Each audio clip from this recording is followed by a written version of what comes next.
Democratic presidential candidate Senator Cory Booker of New Jersey wants gun owners in the U.S. to be licensed by the federal government, according to his new proposal.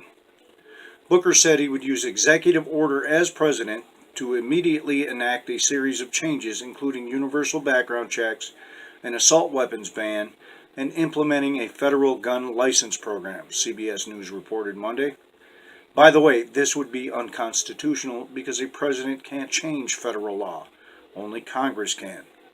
The Second Amendment is a federal law, the last time I checked. My plan to address gun violence is simple.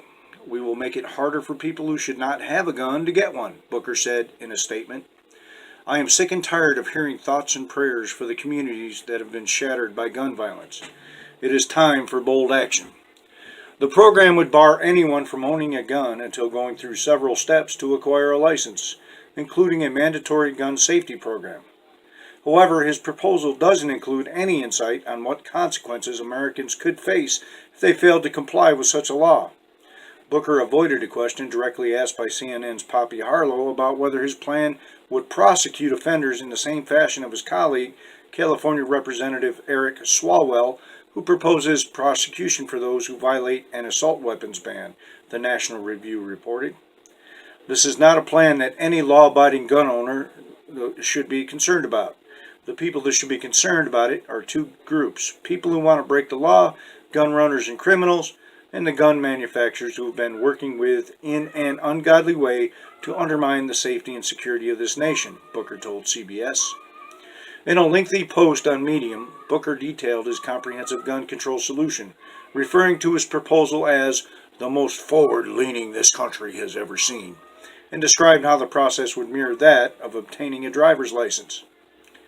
A driver's license is a privilege, not a right, like the right to own firearms. I sure as hell don't want the very people that the Second Amendment was written about knowing if I have firearms. That's the equivalent of telling ISIS or Al-Qaeda the date and time of an attack. Individuals could seek a gun license at a designated local office, widely available in urban and rural areas, similar to applying for or renewing a passport. They would submit fingerprints, provide basic background information, and demonstrate completion of a certified gun safety course, Booker explained. The FBI would then verify submission of required materials and run a comprehensive background check before issuing a federal gun license, after which the license holder could freely purchase and own firearms. The license would be valid for up to 5 years before renewal, with regular, automatic checks to flag non-compliance with license terms, he added. Other Democratic presidential candidates have also proposed universal background checks and assault weapons bans, but none have made such an aggressive proposal as Booker has on licensing. Mr. Booker, let me clue you in on something. This type of crap is exactly why the Second Amendment was written.